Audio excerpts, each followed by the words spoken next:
بہت ہی قابل قدر بزرگوں اور دوستوں، یہ جمادی الاخر کا مہینہ شروع ہو چکا ہے۔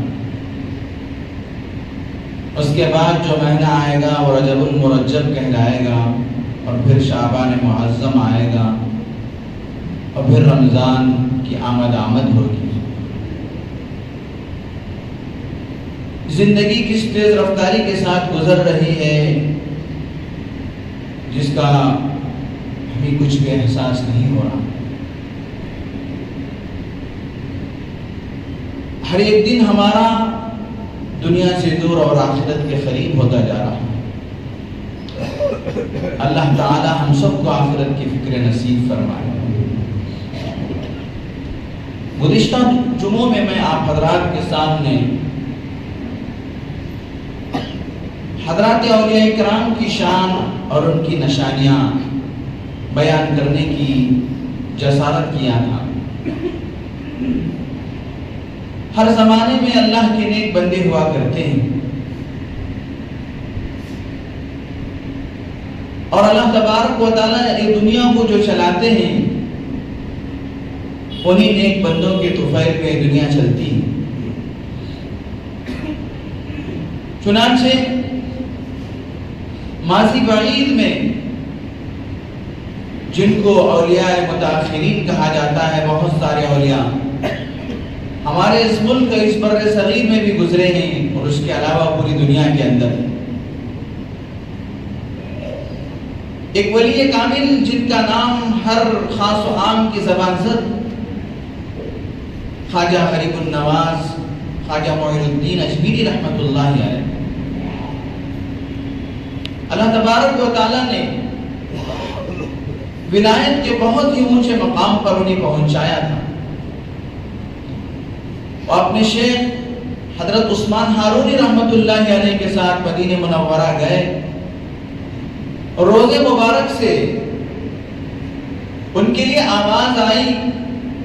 کہ آپ ہمارے دین کی مدد کیجئے، ہندوستان جا کر آپ ہمارے دین کی مدد کیجئے۔ خواجہ معین الدین اجمیری رحمۃ اللہ علیہ کا اصل نام محی الدین تھا، لیکن دین کے مددگار ہونے کے اعتبار سے معین الدین آپ کا نام پڑا۔ چنانچہ اللہ کا عشق، اللہ کی محبت اس قدر حضرت خواجہ صاحب رحمۃ اللہ علیہ کے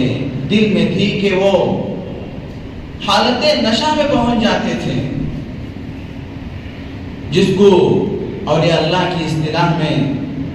حالت سکران کہا جاتا ہے۔ وہ اللہ کی عشق و محبت کی شراب پی کر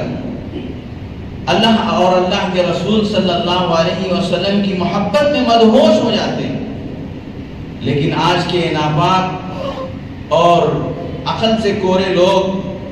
وہ گانجا اور افیون استعمال کر کے نشہ حاصل کر کے اس کو بھی کیا ہے ان بزرگوں کی طرف منسوب کرتے ہیں، لا حول ولا قوت الا باللہ۔ حضرت خواجہ معین الدین اجمیری رحمۃ اللہ علیہ پر نشہ طاری ہو جاتا، تو ایسی حالت میں بھی حضرت خواجہ صاحب رحمۃ اللہ علیہ نے اپنے دو خاص شاگردوں کو وصیت کیے ہوئے تھے کہ مجھے اس حالت میں بھی جب نماز کا وقت آئے تو مجھے جھنجھوڑ کر بیدار کرو۔ تو وہ دو شاگرد حضرت خواجہ قطب الدین بختیار کاکی اور حضرت سیدنا حمید الدین ناگوری رحمۃ اللہ علیہ، یہ دو بزرگان دین، ان کو نماز کا جب وقت آ جاتا تو ان کو جھنجھوڑ کر بیدار کرتے اور کہتے کہ نماز کا وقت آ گیا۔ آج جو ملنگ بنے بیٹھے ہیں وہ ہفتے بھر کی نمازیں غائب کر دیتے ہیں۔ ان کو خواجہ صاحب نے پوری تاکید کے ساتھ وصیت کیے ہوئے تھے کہ مجھے جھنجھوڑ کر نماز کے وقت بیدار کر دینا۔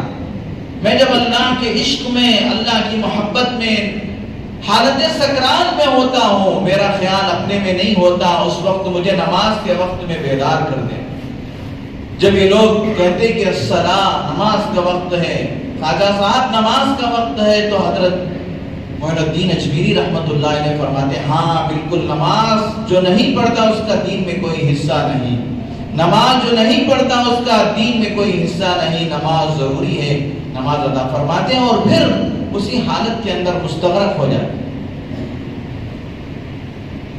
یہ ہمارے اولیاء اللہ ہیں۔ اور قریب کے زمانے میں بھی میرے دوستو اللہ تبارک و تعالیٰ نے ہمیں ایسے لوگوں کو ایسے لوگ عطا فرمایا جن کی داستانیں اور جن کی زندگیوں کو پڑھ کر حیرت اور تعجب میں پڑ جاتے۔ حجت الاسلام حضرت مولانا قاسم نانوتوی رحمۃ اللہ علیہ، خاسم العلم والخیرات، جنہوں نے اللہ کے دین کو لوگوں میں تقسیم فرمایا۔ حضرت نوجوان ہیں، شادی کا وقت آیا اور ان کی شادی ایک رئیس گھرانے میں طے ہوئی۔ گھر والوں نے دیکھا کہ ایک رئیس گھرانے کے اندر حضرت کو جب معلوم ہوا تو حضرت نے کہا کہ مجھے اس گھر کے اندر شادی مت کرو، یہ بہت رئیس لوگ ہیں، بہت مالدار لوگ ہیں، اور مالدار کی ایک رئیس کی لڑکی آئے گی تو میں غریب آدمی ہوں، میں کیسے ان کو نبھا سکتا ہوں اور کیسے ان کو زندگی کی ہماری جو رفیق سفر ہے اس کے ساتھ میرا سفر کیسے گزرے۔ لیکن وہ حضرت قاسم نانوتوی رحمۃ اللہ علیہ کے جو سسر تھے انہوں نے تو ٹھان لی تھی کہ اگر میں اپنی بیٹی کا نکاح کروں گا تو مولوی قاسم سے کروں گا۔ چنانچہ میرے دوستو شادی ہو گئی، بہت ہی رئیس ان کے سسر تھے، رئیس آدمی، بیٹی کو رخصت کیا، سر سے لے کر پیر تک سونے کے اندر ڈھکی ہوئی تھی۔ حضرت قاسم نانوتوی رحمۃ اللہ علیہ جب اپنی دلہن کے پاس آئے، دیکھا کہ پورے کے پورے زیورات کے اندر سجی ہوئی ہے، تو انہوں نے اپنی بیوی سے بات کیا اور بات کرنے کے بعد کہا کہ دیکھو اس وقت میں ترکی کے مجاہدین کے واسطے، اس وقت ترکی کے اندر جو خلافت عثمانیہ ختم ہوئی، اس وقت جو اس وقت کے حالات ہیں فلسطین کے، سمجھو کہ ویسے ہی وہاں پر حالات ہیں۔ حضرت نے کہا کہ میں ترکی کے مجاہدین کے لیے اور اللہ کے دین کی مدد کے لیے لوگوں سے چندہ مانگ رہا ہوں، لوگوں سے کیا ہے ان کی مدد کے لیے، ان کے تعاون کے لیے چندہ مانگ رہا ہوں، اور یہ جو کچھ زیور ہے تمہارے پاس اب تو تم اس کے پورے مالک ہو، تمہارے باپ نے تم کو دے دیا ہے، تم یہ پورا مال مجھے نکال کر دے دو، میں اس کو ترکی کے مجاہدین کے لیے بھیجوا دوں گا۔ خدا کی وہ بندی، اس کا بھی ایمان ایسا بنا ہوا تھا، ایک لمحے کے لیے بھی انہوں نے سوچا نہیں، فوراً اپنے بدن سے ان زیورات کو نکالنا شروع کیا۔ حجت الاسلام حضرت مولانا قاسم نانوتوی رحمۃ اللہ علیہ ان پورے زیورات کو ایک پوٹلی میں بنا اور جا کر میرے دوستو ترکی کے مجاہدین کے لیے اس پورے زیور کو دے۔ ہمارے اللہ والے، ہمارے بزرگان دین، اللہ والوں کی پہچان یہ ہوتی ہے ان کے دلوں میں دنیا کی محبت نہیں ہوتی، اور جو کچھ ہوتا ہے وہ اللہ کے دین کے لیے قربان کر دیتے ہیں۔ ابھی ہمارے شہر میں ایک بہت بڑی ہستی، بہت بڑے بزرگ آئے ہوئے تھے، مفکر اس قوم ملت حضرت مولانا سجاد خلیل الرحمن سجاد نعمانی۔ جب ان کا نکاح طے ہوا تو انہوں نے والدین سے کہا کہ میں ایک مرتبہ اس لڑکی سے بات کر لیتا ہوں، بڑوں کی اجازت سے۔ انہوں نے جس لڑکی سے ان کی شادی طے ہوئی تھی ایک مرتبہ بات کرنے کی بڑوں سے اجازت مانگی کہ میں ایک مرتبہ اس لڑکی کو بات کروں۔ بڑوں نے یعنی دونوں طرف کے بڑوں نے ان کو بات کرنے کی اجازت دی، تو انہوں نے بات کیا اور کہا کہ دیکھو میری تم سے پہلے 3 شادیاں ہو چکی ہیں، اب آپ میری 4تھی بیوی بننے والے ہیں۔ وہ عورت تعجب میں پڑ گئی، انہوں نے کہا کہ میری سب سے پہلے تو ایک شادی ہوئی ہے، وہ کیا ہے ملی اور دینی فکروں کے لیے، اور دوسری میری شادی تعلیم و تعلم سے ہوئی ہے، اور تیسری میری شادی دعوت و تبلیغ سے ہوئی ہے،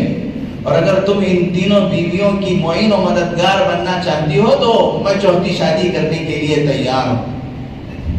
وہ بھی اللہ کی نیک بندی تھی، انہوں نے کہا کہ میں ضرور آپ کی مدد کروں گی۔ ایسے ہمارے اکابر گزشتہ مرتبہ جب حضرت بنگلور کا سفر کیے تھے 2.5 سال پہلے، تو حضرت نے یہی اسی بنگلور کے اندر کہا کہ میرے گھر جائے ہوئے 90% دن ہو گئے، میرے گھر کو جائے ہوئے، یعنی میں اپنی بیوی بچوں کو دیکھ کر یہ 90% دن ہے۔ اللہ کے دین کی مدد کے لیے اور لوگوں کو سمجھانے کے لیے، لوگوں کو صحیح رخ پر ڈالنے کے لیے یہ اللہ کے نیک بندے مارے مارے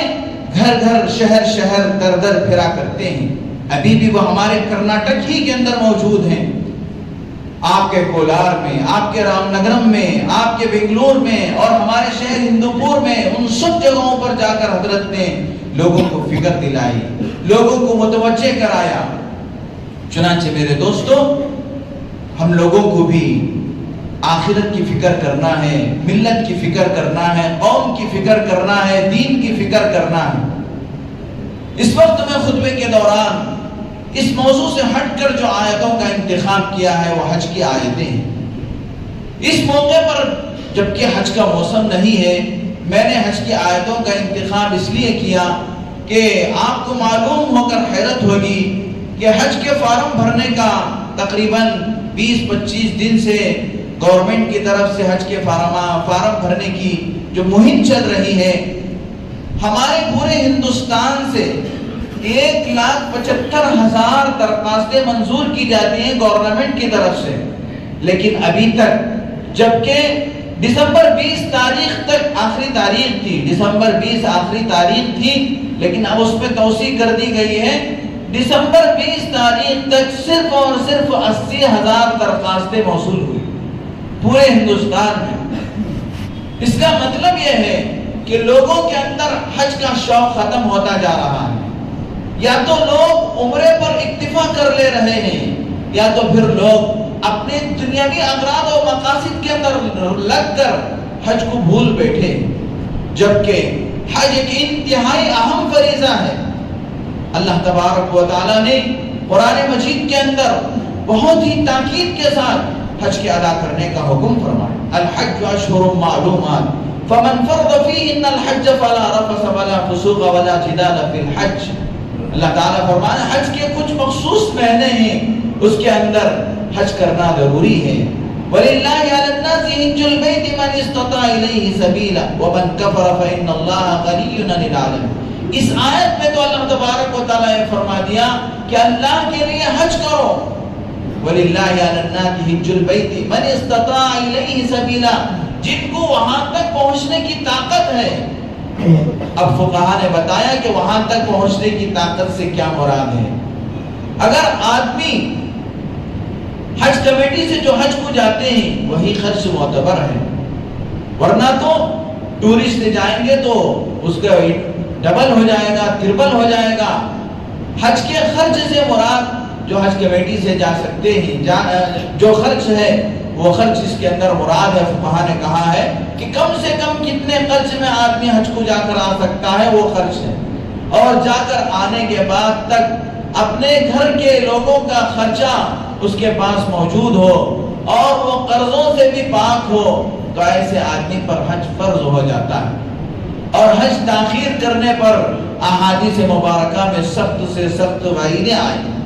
اللہ کے نبی صلی اللہ علیہ وسلم نے فرمایا جن پر حج فرض ہو جائے اس کے باوجود وہ حج پر نہ جائے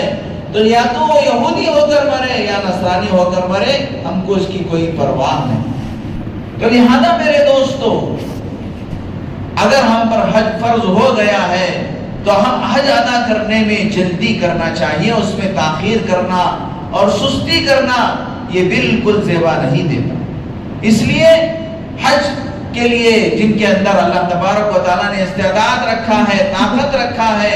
وہ حج کرنے کی کوشش کرے۔ ابھی بھی موقع ہے کہ جن لوگوں نے حج کے لیے فارم نہیں بھرا ہے وہ حج کے لیے فارم بھر۔ ہمارے سلف صالحین کے واقعات کو اگر ہم دیکھتے ہیں تو وہ کثرت کے ساتھ حج کیا کرتے تھے، بہت ہی کثرت کے ساتھ حج کیا کرتے تھے۔ ہمارے امام اعظم ابو حنیفہ رحمۃ اللہ علیہ، انہوں نے 16 برس کی عمر سے حج کرنا شروع کیا، نوبت پر 6 ہجری کے اندر ان کا پہلا حج ہوا، اور ہر سال مسلسل حج کیا کرتے تھے، یہاں تک کہ انہوں نے 150 ہجری تک اس درمیان میں ایک سال بھی ایسا نہیں ہوا کہ جس کے اندر ان کا حج نہ ہوا۔ تو تقریباً انہوں نے اپنی پوری زندگی کے اندر 55 حج کیے، 50 پر 5 حج کیے، اور اسی طریقے سے مکی ابن ابراہیم رحمت اللہ علیہ گزرے ہیں، انہوں نے اپنی زندگی کے اندر 60 حج کیے، اور اسی طریقے سے بہت سارے اللہ کے بندے، حضرت امام اسود ابن یزید ایک نام ہے، ایک بزرگ ہیں، ایک اللہ والے ہیں، انہوں نے اپنی زندگی کے اندر 80 حج کیے۔ اس طریقے سے لگاتار پے در پے حج کیا کرتے تھے۔ اور میرے دوستو، حضرت سفیان ابن عیینہ کے بارے میں آتا ہے، وہ ان کی زندگی کا 70واں حج مکمل کرنے کے بعد میزاب رحمت پر بیٹھے ہوئے تھے، اور وہاں دعا کر رہے تھے، لوگوں سے کہا کہ میں اسی جگہ ہر سال بیٹھ کر اللہ سے دعا کیا کرتا تھا کہ اے اللہ، اس حج کو میری زندگی کا آخری حج نہ بنا، مجھے دوبارہ آنے کی توفیق عطا فرما، اور اللہ نے میرے ہر سال دعا قبول فرمایا۔ اب مجھے اللہ سے دعا کرتے حیا آتی ہے، شرم آتی ہے، چنانچہ ان کی زندگی کا آخری حج تھا، اسی سال ان کا انتقال ہو گیا۔ حضرت عبداللہ ابن مبارک رحمت اللہ علیہ، عراق کے بازو میں ان کا گاؤں تھا، جب لوگوں کو پتہ چلتا کہ عبداللہ ابن مبارک رحمت اللہ علیہ حج پر جانے والے ہیں، تو سب لوگ، بہت سارے لوگ ان کے پاس آتے اور آ کر کہتے کہ ہم بھی آپ کے ساتھ حج کو جائیں گے، اس لیے کہ حج اور عمرے کے اندر کوئی جاننے والا عالم اگر ہو جاتا ہے تو پھر میرے دوستوں اس کا حج صحیح ہوتا ہے۔ بہت ساری مرتبہ عام طور پر ہمارے گاؤں اور شہروں کے لوگ بڑھاپے میں اور عمر ڈھل جانے کے بعد حج کو جاتے ہیں، لیکن ساتھ میں کوئی رہبر اور رہنما نہیں ہوتا، تو بسا اوقات وہ حج کو ضائع کر کے آ جاتے ہیں، حج کو ناقص کر کے آ جاتے ہیں، اور ایسے جرائم و ارتکاب اور ایسے کیا ہے جناحات کر کے آ جاتے ہیں کہ پھر وہ معاف نہیں ہوتے۔ چنانچہ بہت سارے لوگ ایسے ہوتے ہیں کہ حج پر جانے کے بعد جو طواف زیارت فرض ہوتا ہے، جا کر دیکھتے ہیں وہ موقع بہت بھیڑ کا ہوتا ہے، لہذا بھیڑ کو ڈر کر، لوگوں کو ہجوم کو ڈر کر وہ طواف زیارت کیے بغیر ہی حج سے فارغ ہو جاتے ہیں، جبکہ طواف زیارت فرض ہوتا ہے۔ اس طریقے کے بہت سارے مسائل، تو لہذا جب عبداللہ بن مبارک رحمت اللہ علیہ حج کو جانے کا ارادہ فرماتے تو بہت سارے لوگ ان کے پاس آتے اور کہتے کہ حضرت ہم بھی آپ کے ساتھ حج کے لیے چلیں گے، تو حضرت کہتے کہ ٹھیک ہے، اور وہ لوگ جو اپنے سفر کی جو امانتیں ہوتی ہیں حضرت کے پاس لا کر دیتے، اور حضرت ان تمام امانتوں کو ایک صندوق کے اندر رکھ دیتے، ان کا نام لکھ کر کے فلاں آدمی کی یہ تھیلی ہے، فلاں آدمی کی یہ امانت ہے، ایک صندوق کے اندر رکھ دیتے، اور اس کے بعد پورے قافلے کو لے کر حضرت چلتے اور اس کے لیے سواریوں کا انتظام کرتے، کھانے پانی کا انتظام کرتے، اور پورے قافلے کو لے کر مدینہ منورہ پہنچتے، مکہ مکرمہ پہنچتے۔ مدینے میں جانے کے بعد لوگوں سے پوچھتے کہ تمہارے گھر والوں نے تم کو کوئی یہاں سے ہدیہ اور تحفہ لانے کے لیے کہا ہو تو کہیے، وہ لوگ کہتے کہ مجھے ہم کو مکہ مدینے سے فلاں چیز لانے کے لیے گھر والوں نے کہا ہے، بچوں نے کہا ہے، تو ان تمام لوگوں کو حضرت وہ چیزیں دلا دیتے، وہ تحفے تحائف دلاتے، اور پھر مکہ مکرمہ جاتے۔ حج سے فارغ ہونے کے بعد حضرت پوچھتے کہ مکے سے کوئی چیز لانے کے لیے تمہارے گھر والوں نے کہا، وہ اگر کہتے کہ ہاں ہمارے گھر والوں نے مکے سے فلاں چیز لانے کے لیے کہا تو حضرت ان کو وہ چیزیں دلا دیتے، اور اس کے بعد حج پورا مکمل کر کے واپس اپنے گاؤں آتے، اور آنے کے بعد اس صندوق کو کھولتے جس صندوق کے اندر ان کی امانتیں رکھی ہوئی ہوتی، اور ان کے نام کی وہ پورے کیا ہے امانتیں ان کو واپس لوٹا دیتے۔ اس طریقے سے ایک جمع غفیر کو لے جا کر حضرت عبداللہ ابن مبارک رحمت اللہ علیہ لوگوں کو حج کرا کر آتے۔ تو حج بہت بڑی دولت اور بہت بڑی نعمت، لہذا میرے دوستوں حج کے اندر کوتاہی اور غفلت کرنا مناسب نہیں ہے۔ آئے دن کیا ہے، لوگوں کے اندر عمرے کو جانے کا زیادہ سے زیادہ رجحان بڑھتا جا رہا ہے، اور اسی پر اکتفا کر کے لوگ حج سے پیچھے اپنے پیروں کو پیچھے کھسکا لے رہے ہیں۔ یہ بہت ہی محرومی کی بات ہے۔ لہذا جن لوگوں کے اوپر حج فرض ہوا ہے ان کو تو ضرور حج کے لیے پہل کرنا ہے، اور ابھی جو درخواستیں وصول کی جا رہی ہیں اس کا فائدہ اٹھا کر سب سے پہلے اپنی درخواستوں کو منظور کرانے کے لیے درخواستیں دینی چاہیے۔ اور میرے دوستو، حدیث پاک میں اللہ کے رسول صلی اللہ علیہ وسلم نے فرمایا، جو آدمی حج کو کسی دنیاوی کاموں کاج کی وجہ سے مؤخر کرے، حج کو اپنے کسی دنیاوی ضرورت کی وجہ سے، مثال کے طور پر حج کے لیے تو پورا بندوبست ہے، اس کے پاس مال ہے، جا کر آ سکتا ہے، ساری سہولتیں ہیں، لیکن ابھی بیٹی کی شادی نہیں کیا اور شادی کر کے میں حج کو جاؤں گا، یا پھر یہ سوچتا ہے کہ میں گھر نہیں بنایا، گھر بنا کر حج کو جاؤں گا، یا فلاں کام میرا ایک کاروبار ہے، وہ کاروبار اچھے طریقے سے ترقی پذیر ہو جائے، اس کے بعد میں گھر حج کو جاؤں گا، یا ایک دکان ہے دوسرا دکان بن جائے جب میں حج کو جاؤں گا۔ ایسے لنگڑے بہانے آدمی تلاش کرتے ہیں، یہ بہانے بالکل اللہ کے نزدیک معتبر نہیں ہیں۔ اگر حج فرض ہو گیا ہے تو پہلی فرصت میں حج کو جانا ہے۔ رسول اللہ صلی اللہ علیہ وسلم نے فرمایا، اگر کوئی آدمی اپنی کسی دنیاوی ضرورت کی وجہ سے حج کو مؤخر کرے تو قسم خدا کی کہ حاجی لوگ حج کو جا کر آ جائیں گے، لیکن اس کی دنیا کا وہ کام پورا نہیں ہوگا، اس کا وہ دنیا کا کام پورا نہیں ہوگا۔ ہاں اگر حج کو جائے گا تو اللہ تعالیٰ حج کی برکت سے اس کے جا کر آنے سے پہلے اس کے اس دنیاوی کاموں کا انتظام اللہ تعالیٰ اپنے فضل سے فرما دے۔ مثال کے طور پہ بیٹی کی شادی کرنا ہے، اب وہ رشتے چھان بین کر رہا ہے، لیکن میرے دوستو لوگ حج کو جا کر حاجی بن کر آ جائیں گے، اس کی بیٹی کا رشتہ طے نہیں ہوگا۔ ہاں اگر وہ حج کو چلا گیا تو حج کی برکت سے وہ ابھی گھر پہنچا ہی تھا، فوراً کیا اس کے پاس داماد کا رشتہ آ جائے گا، اس کی شادی اور بچی کی شادی ہو جائے گی۔ اس طریقے سے حج کو کسی دنیاوی کام کی وجہ سے مؤخر نہیں کرنا ہے۔ یہ موقع حج کے لیے درخواستیں جمع کرنے کا، اس لیے میں ساری باتیں عرض کر رہا ہوں۔ اسی طریقے سے میرے دوستو، لوگوں نے بڑی مشقتوں کے ساتھ، بڑی محنتوں کے ساتھ اللہ کے گھر پہ پہنچے، اس لیے کہ اللہ کا گھر وہ عشق اور وہ محبتوں کا گھر ہے۔ مالک بن دینار رحمت اللہ علیہ نے ایک موقع پر ایک دم چلچلاتی ہوئی دھوپ تھی، ایسی دھوپ تھی کہ پرندے بھی درختوں کے پتوں کے سائے میں چھپ کر بیٹھا کر رہے ہیں، لو چل رہی ہے، بہت سخت دھوپ چل رہی ہے۔ ایسے موقع پر مالک بن دینار رحمت اللہ نے اپنے کسی کام سے دوپہر کے وقت میں نکلے تو ایک نوجوان کو دیکھا جو پیروں کے بل نہیں بلکہ سیرین کے بل چل رہا ہے، سیرین کے بل چل رہا ہے، یعنی اس کے دونوں پیر نہیں ہیں، وہ ایسی دھوپ میں چل رہا ہے، دھوپ کی وجہ سے اس کا پورا چہرہ لال ہو گیا۔ حضرت مالک بن دینار رحمت اللہ علیہ نے اس نوجوان کو سلام کیا، اس نے سلام کا جواب دیا اور اس کے بعد کہا کہ آپ اتنی دھوپ میں جبکہ پرندے بھی سائے میں وہ رہنے پر مجبور ہیں، ہواؤں میں نہیں اڑ رہے ہیں، تھوڑی دیر آپ میرے گھر میں آرام کر لیں، اور اس کے بعد آپ کہاں جا رہے ہیں؟ اس نے کہا کہ میں حج پہ جا رہا ہوں۔ وہ کہا کہ تھوڑی دیر آرام کر لیں، عصر کے وقت میں نکل جا۔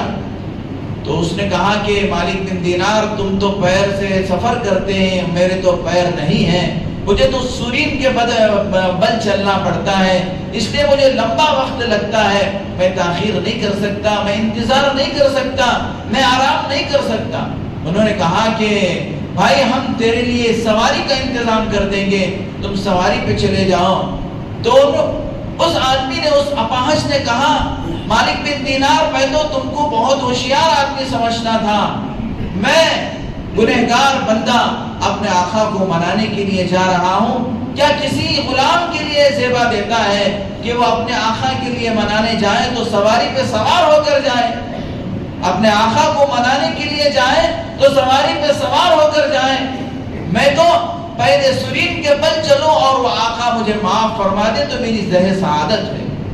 یہ کہہ کر وہ نوجوان چلا گیا۔ حضرت مالک بن دینار فرماتے ہیں کہ وقت آیا وہ آدمی چلا گیا، بہت زمانہ بیت گیا، میں اس واقعے کو بھول گیا، لیکن اتفاق سے اسی سال مجھے بھی حج کو جانا تھا۔ میں حج پر گیا اور جانے کے بعد میں نے تمام ارکان مکمل کیے، اور جب شیطان کو کنکریاں مارا تو شیطان کو کنکریاں مار کر واپس ہو رہا تھا تو وہاں پر میں نے ایک ہجوم کو دیکھا۔ ہجوم ہے، لوگوں کا جمع غفیر ہے۔ میں نے لوگوں سے پوچھا کہ کیا بات ہے، کیا یہ ہجوم کیسے جمع ہوا ہے؟ تو لوگوں نے کہا ایک اپاہج ہے جو اللہ سے ایسی عشق اور محبت کی دعائیں کر رہا ہے، لوگ اپنی دعاؤں کو چھوڑ کر اس کی دعا پر آمین کہنے پہ مجبور ہو کر اس کی دعا کو سن رہے ہیں۔ حضرت نے کہا کہ حضرت مالک بن دینار نے کہا کہ مجھے بھی تھوڑا جگہ دے دو کہ میں بھی دیکھوں اس کو کون ہے۔ تو لہذا میں نے لوگوں کو کھسکا کر جگہ بنا کر آگے پہنچا تو دیکھا کہ وہ وہی اپاہج ہے جو مجھے میرے گاؤں میں ملا تھا۔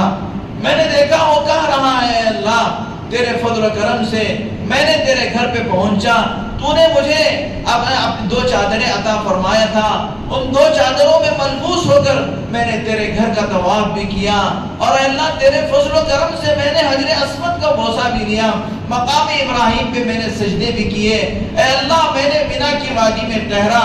اور میں نے عرفات کے میدان عرفات کا وقوف بھی کیا، مزدلفہ میں رات بھی گزارا، مولا کریم جو میرے بس میں تھا وہ سب کچھ میں نے کیا۔ اب لوگ قربانیوں کے لیے جا رہے ہیں، قربانیاں دینے کے لیے جا رہے ہیں، وہ جانوروں کو ذبح کریں گے، ان لوگوں کے پاس پیسہ ہے، روپیہ ہے، وہ جانور خریدیں گے اور جانوروں کو قربان کریں گے۔ مالک تو جانتا ہے میرے پاس میری جان کے علاوہ کچھ نہیں ہے، اب میں تیرے دربار میں اپنی جان کو قربان کرنا چاہتا ہوں۔ یہ کہہ کر وہ نوجوان کلمہ پڑھتا ہے اور وہیں پر اس کی روح نکل جاتی ہے، وہ اللہ کو پیارا ہو جاتا ہے۔ لہذا میرے دوستو حج یہ اللہ تبارک و تعالیٰ کی محبت اور اللہ کی عشق و مستی کا سفر ہے، لہذا اللہ تعالیٰ یہ خوش نصیبوں کو اس کی توفیق عطا فرماتے ہیں۔ لیکن آدمی اگر ارادہ کرتا ہے، آدمی اگر ہمت کرتا ہے تو اللہ تبارک و تعالیٰ اس کے ارادوں کو بھی مکمل فرماتے ہیں اور اس کے ہمت کو بھی اللہ تبارک و تعالیٰ قبول فرماتے ہیں، وہاں تک جانے کے اللہ تعالیٰ راستے اور سبیلیں مہیا فرماتے ہیں۔ اور میرے دوستوں اللہ تبارک و تعالیٰ سے دعائیں بھی کرنا ہے اور اس کے لیے کوششیں بھی کرنا ہے، اور اللہ تبارک و تعالیٰ اگر ہم کو مال اور دولت عطا کیا ہے تو سب سے پہلے اللہ کے اس فرض کو مکمل کرنے کی کوشش بھی کرنا ہے۔ دعا ہے کہ اللہ تبارک و تعالیٰ ہم تمام کو حج مبرور کی سعادت عطا فرمائے، بار بار حج کرنے کی توفیق عطا فرمائے۔ ابھی ہمارے بزرگ فرما رہے تھے کہ آدمی ہو سکے تو زندگی میں 3 مرتبہ حج کر لے، ایک تو فرض ادا کر دیا، دوسرا اللہ کو قرض دے دیا، تیسرا جہنم سے آزادی کے لیے حج کر لے۔ اور میرے دوستو اگر یہ بھی نیت کر لے آدمی کہ ایک تو کیا ہے اپنا فرض ادا کر لیا، اور اگر اس کے والدین حج نہیں کیے ہوئے تو ان کے ارادے سے دوسرا حج کر لے، اور تیسرا جناب محمد الرسول اللہ صلی اللہ علیہ وسلم کے اگر والدین حج کر کے ہیں تو پہلا حج تو اپنے لیے، دوسرا حج اللہ کے نبی حضرت محمد الرسول اللہ صلی اللہ علیہ وسلم کے لیے جن کے ہم امتی ہیں، اور تیسرا حضرت ابراہیم خلیل اللہ علیہ السلام جو خانہ کعبہ کے معمار ہیں، اور حضرت ابراہیم خلیل اللہ علیہ السلام کی ملت پر ہم ہیں۔ ہماری ہم جو ہیں وہ اللہ کے نبی صلی اللہ علیہ وسلم کے امتی، آپ کے امت ہیں، اور حضرت ابراہیم علیہ السلام کی ملت میں ہیں۔ حضرت ابراہیم علیہ السلام کے بہت سارے طریقوں کو اللہ تبارک و تعالیٰ نے دین محمدی کے اندر باقی رکھا ہے۔ اللہ تعالیٰ سے دعا ہے کہ اللہ تبارک و تعالیٰ ہم تمام کو بار بار حج کرنے کی توفیق عطا فرمائے، اور اللہ کے گھر کی بار بار زیارت کرنے کی توفیق عطا فرمائے۔ آمین وآخر دعوانا الحمدللہ رب العالمین۔